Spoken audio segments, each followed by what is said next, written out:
Hey everybody, so I just want to share one of my favorite spoon designs. It's carved from black birch. This is a tooled finish and it's carved radially.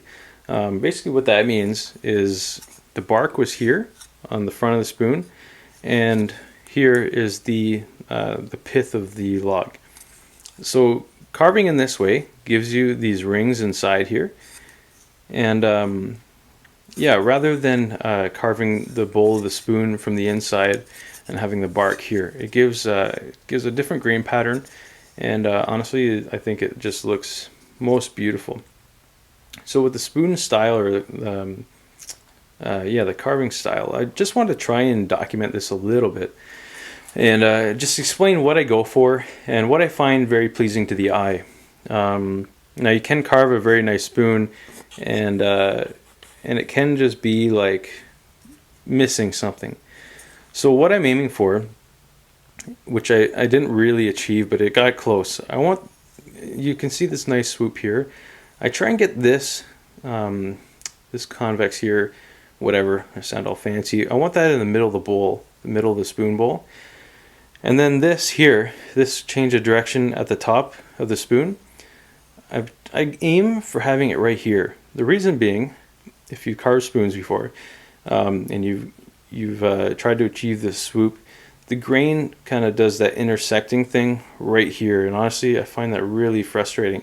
So I try and bring this curve down as low as I can, and then have the front of the spoon bowl shoot up a bit, so you got this nice kind of like almost ladle look. So then what you got is where you're trying to meet the grain, I always end up fighting with the grain right here. And I'd rather, when I can get that swoop down a little bit lower, then it's just on the edge of the spoon bowl, and that makes it a lot easier to fight with that grain change. And then up here, I got like, an exaggerated S curve, I guess, very slight, and so that's the only other area that you're really changing grain, and so like.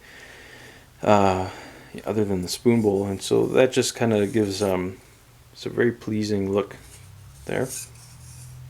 The spoon bowl, let me explain what I've done with the spoon bowl. I didn't actually draw this. What I do is use my Nick Westerman hook knife, and I basically carve out a bowl that that tool comfortably carves. So I haven't really measured this, but I'm sure that with the 65 millimeter Tuca cam, it will basically carve a certain diameter bowl very comfortably, where you're not having like many tool marks left over. And so that's basically what I do, and that's actually a really good little exercise. What I was doing before was using a 2-inch gouge, and what I do is carve some practice holes just in a blank piece of wood, and see what shape bowl that tool would carve comfortably. And so if a 3-inch bowl is what what I was able to achieve with my 2-inch gouge, basically I would do a compass and do a 3-inch bowl. I knew that when I used my gouge, it would carve that bowl out perfect. And what I'm achieving, or trying to achieve, is a tooled finish spoon that does not require sanding. So whatever you have, let's say a lot of beginners have the Mora hook knife. This is just a rehandled Mora hook knife. If you have this, carve out a spoon bowl with it, just on a blank piece of wood, and don't make it too big and don't make it too small. Make it whatever the contour that knife wants to do. Figure out what it is. Maybe it's a 2-inch bowl that the Mora hook knife wants to carve naturally.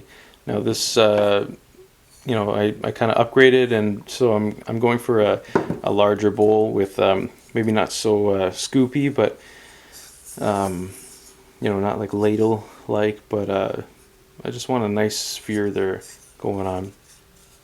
And so yeah, so I just want to share a few thoughts. It's just kind of like a little bit of documenting, just for me, a little bit on the design of the spoon, kind of the curves. I want you guys to be able to really see one without buying one. I would recommend that you buy someone's spoon. If you're a spoon carver, buy someone's spoon and just look at it, like analyze it. You're supporting them, and I think it's all just it'll just come around one day. Now let me talk about this a little bit. This is called a finial. If you Google finial, you'll see like some decorative style architecture on the top of a church type thing. And so on some traditional style spoons, you got these on there. And so this is just kind of like a little design that I've made up, and I've been happy with. And yeah, so I'd really encourage you to try and come up with your own style.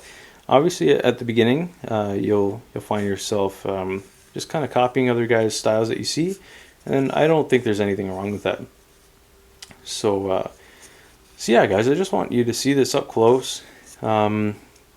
It's just yeah, just for learning purposes. Hopefully, it gives you some ideas, and yeah, just helped you advance in your carving. So yeah, maybe I guess I can share too around the spoon bowl. So as you can see, I got a little edge here, and I normally taper it down. Why, I don't know. Maybe I just think it looks nicer. But yeah, play with that. Try and go the other way. I haven't even really done that. Now you normally, I don't think you want it too sharp around this edge here. It can almost feel like splintery, or almost like it's going to cut you. So I try and take off just a smidge around, and yeah. So I just to share with you guys, yeah, just that little slanted bevel there that I do. Yeah, and I explained around here with the grain change. This just some of these spoons I'm really fighting. I'm really frustrated half the time. I think this spoon here, the grain change right here. So yeah, it's just if you can avoid that, if you can bring the swoop down to the middle of the spoon bowl, it really saves you. So yeah, here's one of my my black birch cooking spoons, and I hope you guys enjoy. And carve on. Subscribe to my channel, and please leave any feedback. And if you go on my Facebook page, like my Facebook page there, it's facebook.com/lotsofwoods, and post some of your spoons that you've carved. I'd love to see them. And yeah,